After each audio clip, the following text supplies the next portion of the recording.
Welcome to Breathing with Veering, the podcast. I'm back again. Before we get on to our guest, if you like what you hear today, please check out Breathing with Veering, the podcast on Facebook, YouTube, Instagram, Princetonian Now, and other places where social media, well done social media, it can be seen. Today's guest is an author. It's one who integrates integrative medical practitioner. She paints, she writes. She's an author of a book called Back from Zero to Infinity and Back, a full circle memoir. I said that again. Her book is From Zero to Infinity and Back, a full circle memoir. And she also integrates, I want to learn a little more about this, the ancient philosophies of Buddhism.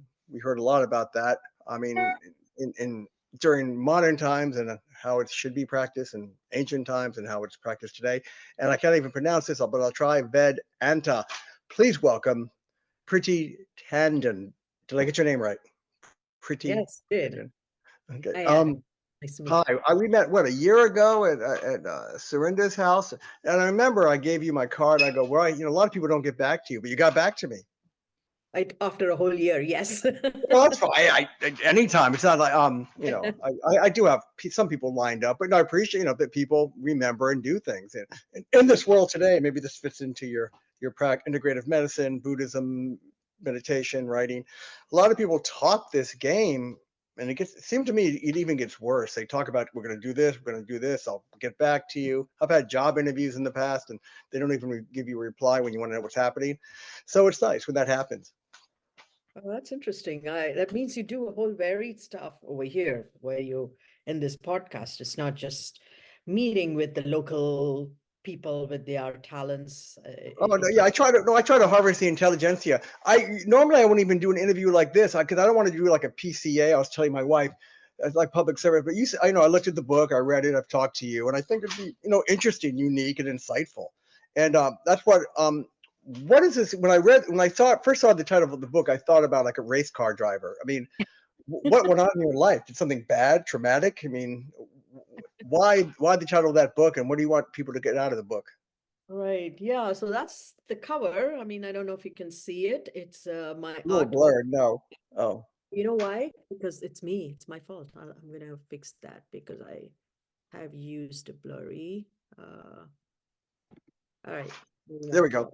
Yeah. So yeah, this is actually my first book of the trilogy. I published a second book after that. So this is basically my abstract paintings along with my poetry. The second book, I mean, the first one is a memoir. I started off backwards. People mostly write their memoirs when they have established themselves somewhere in their life and they're known and people want to read about them and their process of being who they are. Well, I started the other way, like talking about my process and then beginning my life from the end. That's why it's called, like, it's not like a linear a growth of linear living in life. So that's why it's called From Zero to Infinity and Back, a full circle. So it's even a statement of an oxymoron, because infinity, there's no back from infinity. Yeah.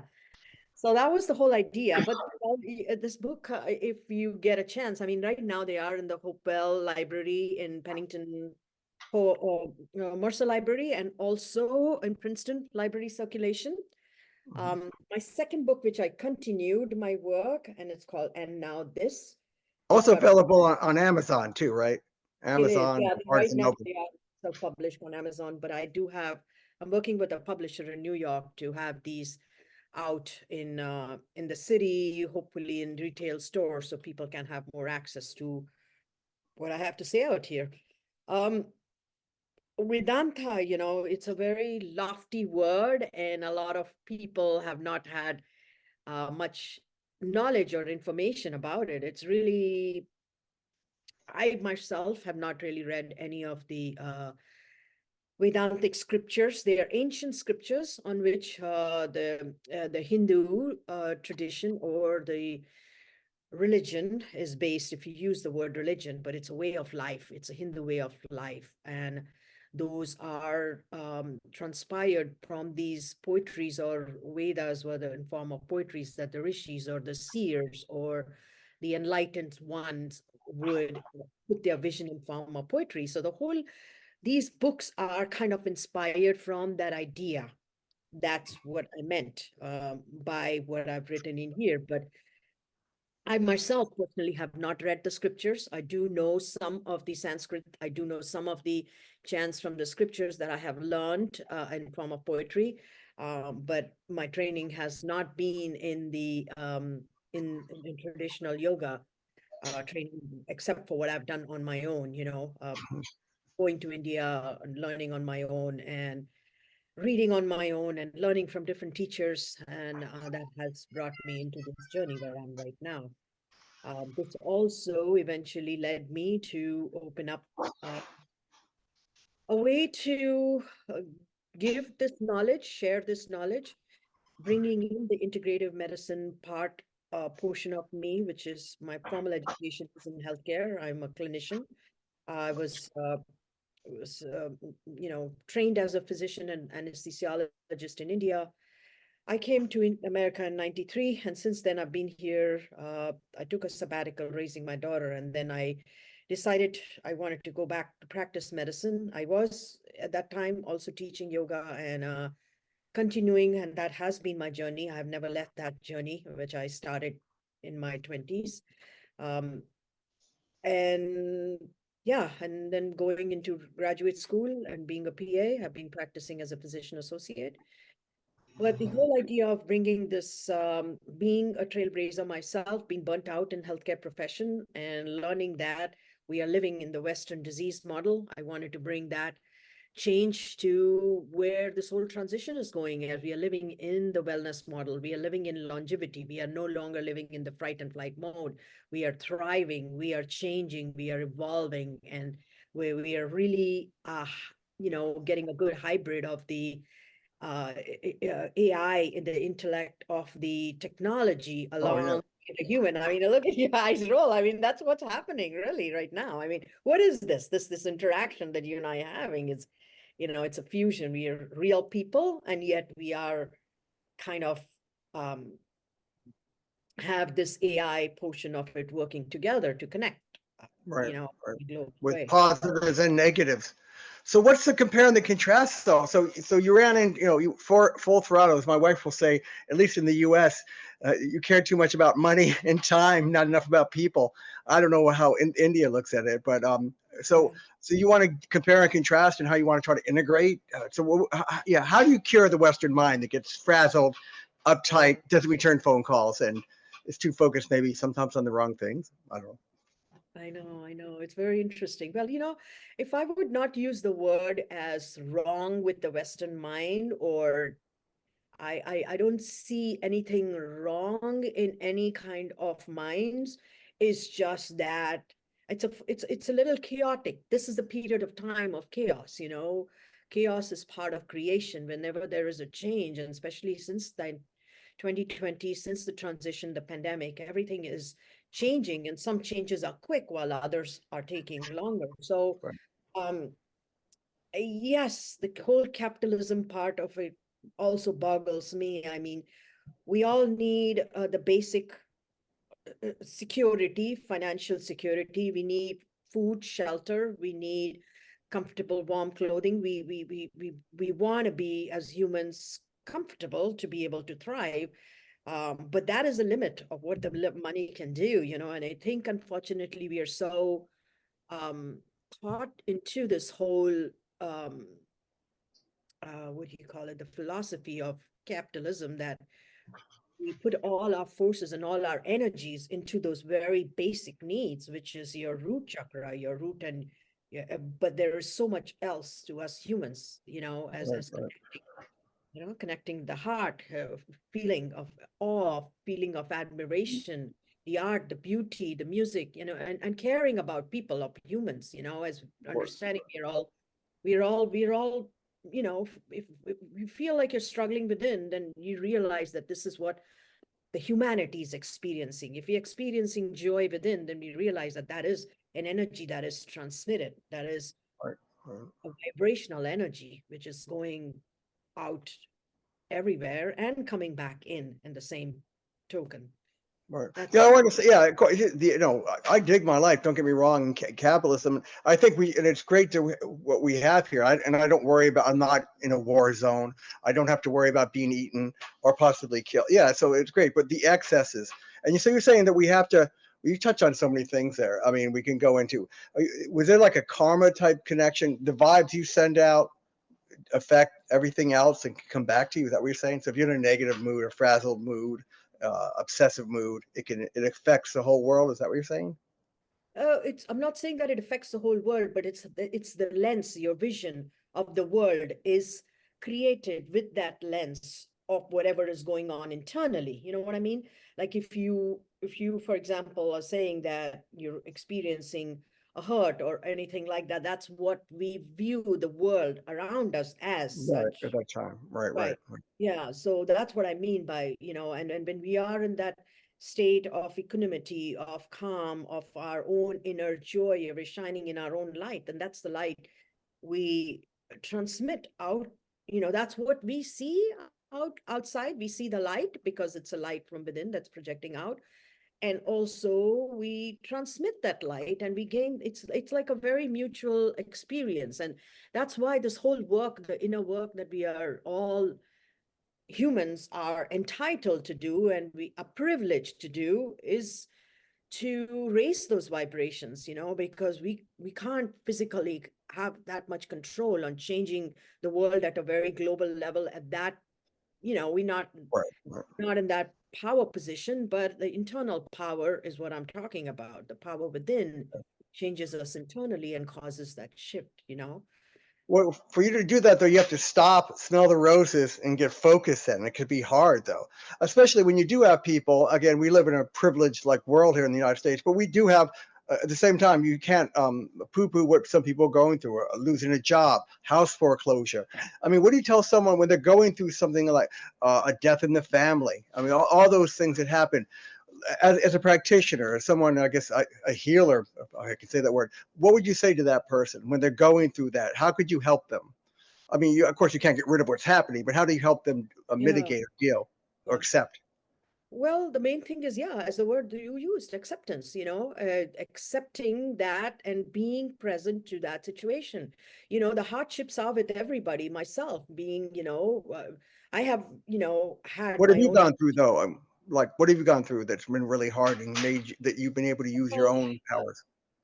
at this point, presently, it's the burnout in the PA profession, working in the front line. I've worked in the urgent care, I've worked in the ER, Oh, and okay. yeah, Yes. I mean, Yes. I've experienced my own health problems from it, from the chronic stress.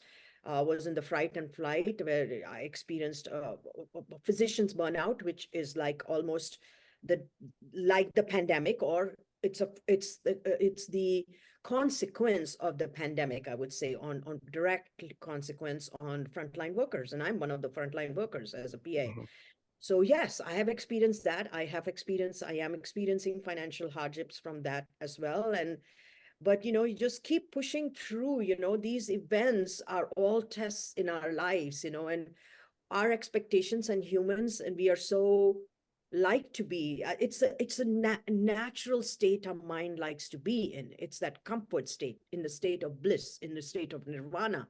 That's how we normally, or that's a natural way of humans, that we really want to be in that state of equanimity, calm, the zen.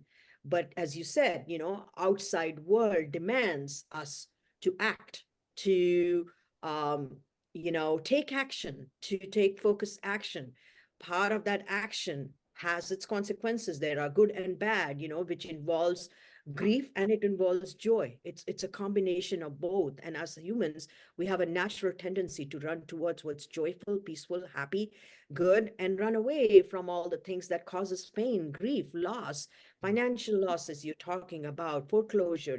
Those are griefs and pains that human conditioning puts us through, and those are for common man, woman. But then there are other hardships that are for, may not be financial, could be other hardships. It could be chronic health problems, could be loss in the family, as you said, could be some real grief of of hardships, of broken hearts, of of unclear communication, misunderstanding, hurtful feelings. All these are things that just keep us humans trapped in a way, you know, Right. and it's a part of the process. So what I could give as an advice is I am just a living creature myself, and I am going through and I'm chugging along, and if I can do it, you can do it. That's all I can Mhm. say. Like I'm just a human being as any other. So my if you say as an advice or any kind of a counsel or a peer support I could give is that one day at a Mhm. time, taking one day at a time, being present to what it is. So, but I thought though you did, because we talked before about this, but there are ways to mitigate, and you were talking about meditation, painting, yoga, studying the philosophy. Have you integrated that into your life to help mitigate, be a buttress, or maybe give clarity when you're in these moments? And then maybe that helps you when you're less stressed out. It's easier to find solutions. It's easier to find, ways to get out of this or something. Mhm. Yeah, that's absolutely all those things, all, being with nature. I mean, we are really blessed in the area we are, that the one thing that even during the pandemic has actually not taken away from us, in fact, gifted us. I mean, if you go out to the Hopewell Pennington trails and you see we have the most beautiful birds that are coming and visiting us from all over the world, you know. I mean, there is so many resources here if we just open our eyes and be, just like you said, if we could take that mindset off of fight and flight and get into that, using our intellect when we are more in a calmer state, and when we realize that where there's a problem, there's also a solution. They always go in together. It's like a yin and yang, where there's disease, together comes wellness. They all come together. The moment that mindset and our thinking process um, kind of gets integrated into that format, then you just ride the waves. These are waves, that we surf. We have no guarantees. Life can be easy and good and comfortable, and then you have a tsunami come and crash into Right, our right, life, however far it may be. That's what right, human conditionings are. We are very vulnerable, more than we realize that we are. right, right. And I guess, yeah, what you're saying, as long as it's not like you're going to die that day, or your children, or your wife or something, you still have your limbs, your brain, and yeah, you can ride this out. It might be hard, but but you can still appreciate life. It's true, because it's going to happen anyway. That's a good. Those are the hard. That is a. Now I got hit by the epiphany. You keep on hearing, look, it happens anyway. Deal with it. But it's, in a way, it's true. It's happening anyway. How do you want to react to it? I guess is what I'm saying, or you're saying.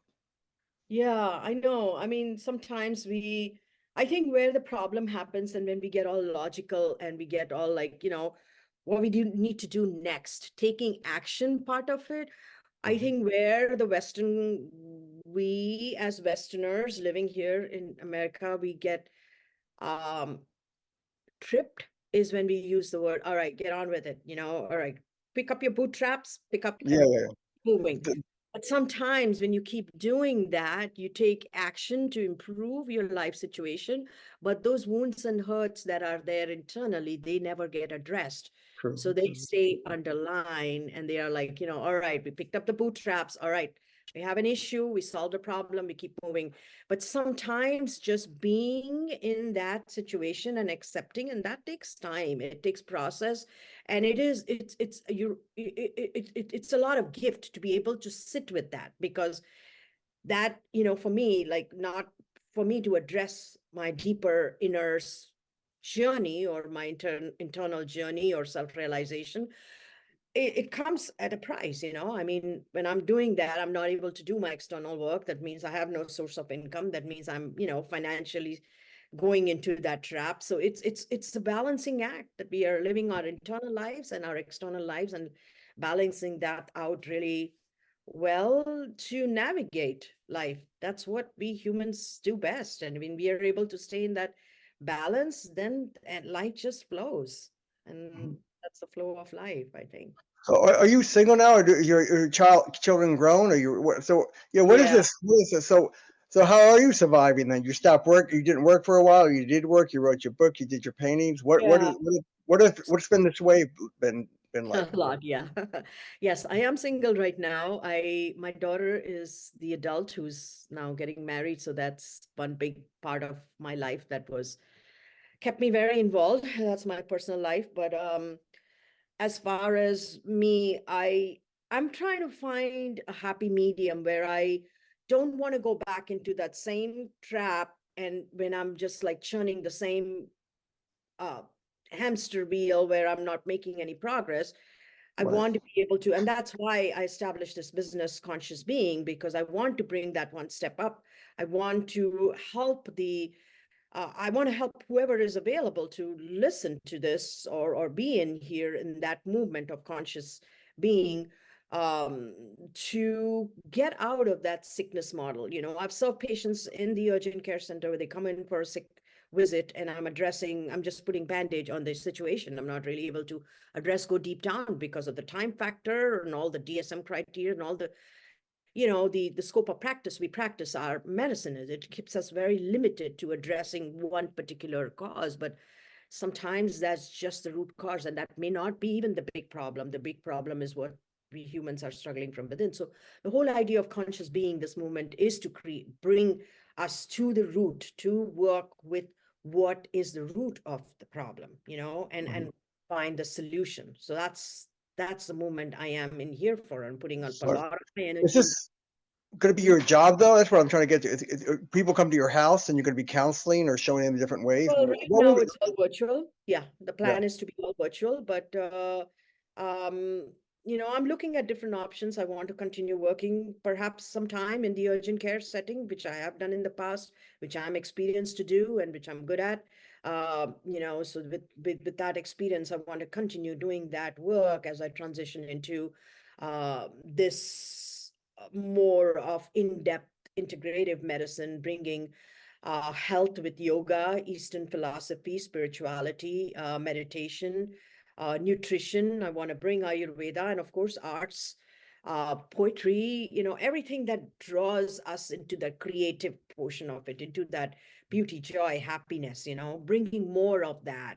And we understand that there is the other dark side of this, which we humans experience, being with that, but really not dwelling on it too much, but really encouraging more of this light energy, of this uh, light and sound, and happiness, and joyful energy, getting into the next change. So that's what I'm talking about. Yeah. So, but the practical side. So let's say I wanted to experience this. I would come to your house and you would take like a history of me and ask me what my situation was, and then you would have clarity and assessment, and then would we start doing poetry? I mean, what would happen? How would this kind of happen? I know it does sound like that. No, not really. Not quite like like that, but I like the idea that that is a possibility. Well, at this point, everything is work in progress, so I wish I Okay. could give you more answers. What is up and going is my books, and they are a joyful spread, and I feel like there is a lot of resource in here, and Let's see. uh, What do you want people to get out of your books? Like show the first one, and what do you want there? What would you like best of all in the nirvana state? If I read the book, or you read the book, your paintings or your memoir, what do you want people to take away from it? what I want people to take away is what they want. It's basically, we all humans are suffering, and sometimes even these small nuggets could just stick in your, and this is not like if you look at one of these pages here, it's not like heavy reading. Right. These are very light forms of arts and paintings, which are, and then there is one page reflection, which you can be a coffee table book lying in your, I don't know, in your office area, in a yoga studio, or I see. somewhere where you just like look at it and you read, and it's like, oh, that sounds, that makes sense, and it just sticks to you. So the change that I'm talking about is not like, you read this book, tomorrow you're gone and doing something, I don't know, like maybe something very lofty or something very, very amazing, and which could be your potential, which could be that book could inspire. The whole idea is inspiration. The book is a form of inspiration. I've always been inspired by books. Growing up as a child, books always kept me, got me joy, kept me out of trouble, kept me into that state of equanimity.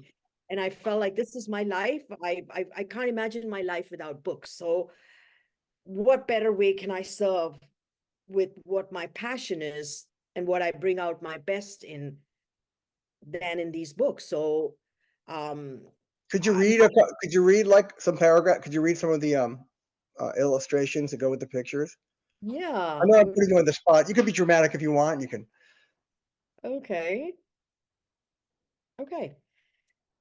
All right, so this is the art that goes through this. I used a lot of different media in here. This one is I've used gouache medium, but I've used a lot of mixed medium art in here.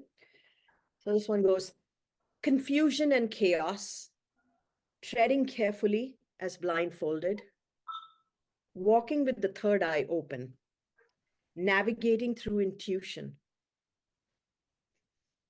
Being naive, is that being ignorant? But being naive is better than half knowledge. Some knowledge alleviates avidya. Avidya, there is a Sanskrit word, vidya, which means knowledge. Avidya means ignorance or lack of knowledge. But there is not the same vidya, knowledgeable, which is the enlightenment, because there's half knowledge, there's a little bit of knowledge, and then there's the knowledge, the real, the truth, the knowing the truth. And I think we all are truth seekers as humans, in a way. So what is the difference? The latter has transcended the ego, the physical sense of being, the mind, body, being an instrument, and a mind body is the well-oiled, high-functioning machine in good shape. So, these are just my daily reflections as the thoughts occur. Can I see the picture again? It looks like a Rorschach test. It's almost like an explosion. You could say it's so much you can make out of that, and you can see. I like the way you read too. Even if you're trying to understand it as you read, it's just soothing, like this meeting. Could you read another passage, please? Yeah, Pick sure. something you like. I know I'm putting you on the spot, but you're a natural when it comes to being dramatic. But you were like you said you sounded like a soothsayer and a truth speaker. At the same time, you have this nurse-like quality that's quite, again, soothing. Oh, thank you. I okay.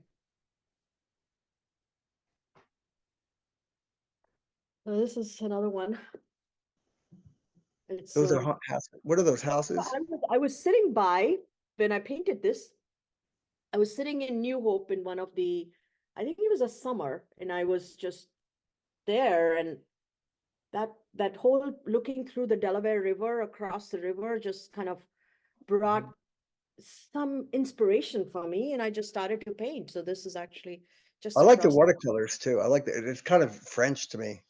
Yeah, like that. Yeah. So you know what I mean, my artwork is more almost like a primal work.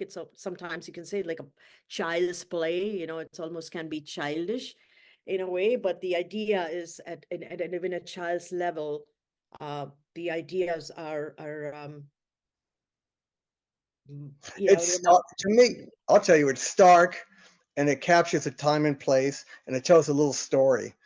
And that's what it tells me. And your own imagination could go on it, and you can transplant what you think it is and what's going on. But I like the child. It's like a gingerbread house almost too. And Yeah, it reminds me of fairy tales I used to read. that's true. Yeah. So that's what I've written next to it is the soft, quiet, skittish inner voice, whispering through its insecure vocal cords, building, strengthening, singing from the soul,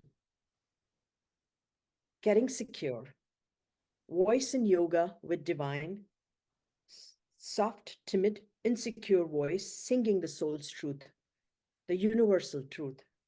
Do you hear it? Or is the dialogue in your head too loud? Yeah. Well, A cacophony of chaos drowning my soft whisper. The silence now heard. I you could be. I think I want to be your business manager. I think you could. I'm serious. I I I, I love that. I am I'm not in a saying to need. be I'm going flippant, like but I'm people going would all over follow the you. place. These are simple truths, but you have this lyrical way of putting them, and it flows like Shakespearean, the vowels and everything. So the meter flows, in my opinion, flows quite well too. And you're saying things like, I understand that. I know what she's talking. The inner voice, we all have that inner voice. I wish mine would shut up. Sometimes I don't listen to people because my inner voice is going, and we're not even listening to what people are saying. And the See, all cacophony. the thing that I've expressed here is what you and I, as every human mind, in a way, experience, so people can relate to that. That's the idea of the authors, that they can see themselves here. I am working on my third book now, which is going to come out. This is a part of the trilogy. And that book is going to be completely different from any of them. And you will see with my artwork has grown since then. Like this one is, I call this art the crossing. It's also abstract painting. Right, right.